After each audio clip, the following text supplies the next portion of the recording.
Black Flag Resynced was just announced and the game looks great. It looks and feels like an Assassin's Creed game that I would want to play. Of course, since it's Ubisoft, sail with caution always. And one of the things that I watched out for in the reveal was how the stealth would look like. Now, unfortunately, there was little about stealth in the reveal. But honestly, the original Black Flag wasn't really deep into stealth anyhow, so I didn't expect anything grand. Still, I kept my eyes open, and here is what I learned about stealth so far. First and the most obvious one is crouching. Now, we can crouch anywhere and anytime in the game, which was something we cannot do in the original. Before, we could only crouch when inside bushes or plantation vegetation. Gameplay-wise, this makes stealth a bit more engaging and immersive, since you can use tables and similar-sized objects to hide. It opens up more opportunities for creative stealthy play since you are not constrained by Edward's full height when moving in forbidden areas. Now, since Black Flag Resynced is on the Anvil engine, I also expect prone to be a thing, though they didn't show it, so I'm not entirely sure about that. But I can see Edward using prone to crawl beneath ruins or the jungle floor when exploring. And of course, when being stealthy, proning has a lot of utility. Similar to shadows, it does seem that Resynced will have the shadow mechanic. As you can see in this clip, as Edward moves closer to the light source on top of the area, the light bar on the screen starts to fill up. Then it starts to decrease once he moves away from the lamp. Now, this one is also an obvious one since again, Resynced is on the Anvil engine. And it would be such a missed opportunity if they didn't include that. Next, let's talk about the tools available for Edward. In the reveal, we see Edward use lip darts, berserk darts, rope darts, and the smoke bomb.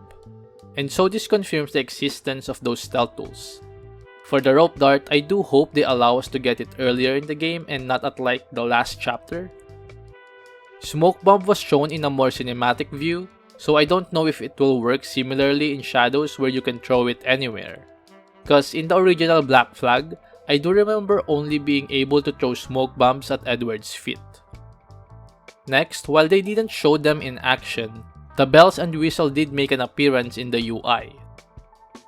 The bell, if similar to Shadows, will act as a noisemaker and a new addition to Edward's arsenal. The whistle should act as another noise-making tool that will lure guards to Edward's position. I hope there are more stealth tools, but currently, those were everything I spotted. Now let's talk about stealth takedowns and kills. So it's confirmed that we still do have double assassinations in the remake as shown in one of the clips. And deadlier assassinations. However, what concerned me more was the lack of option to do stealth knockouts. For example, in this clip, Edward had the option to assassinate his target. The assassinate prompt appeared and no other option. And if you look at Shadows, the non-lethal option was presented as a second prompt named grab.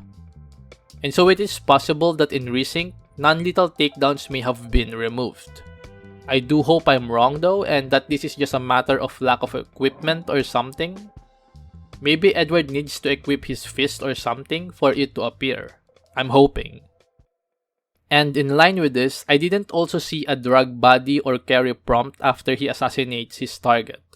So this may mean we cannot move bodies to hide them or use them as a distraction. But again, I'm hoping I'm wrong and we do have this option when the game comes out.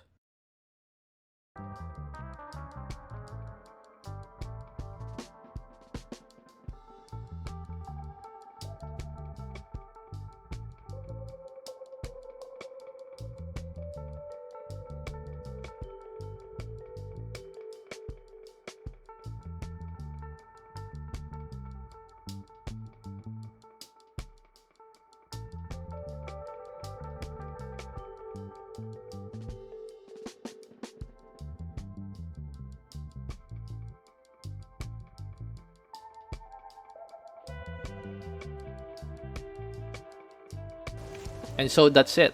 That's everything I learned about stealth during the reveal.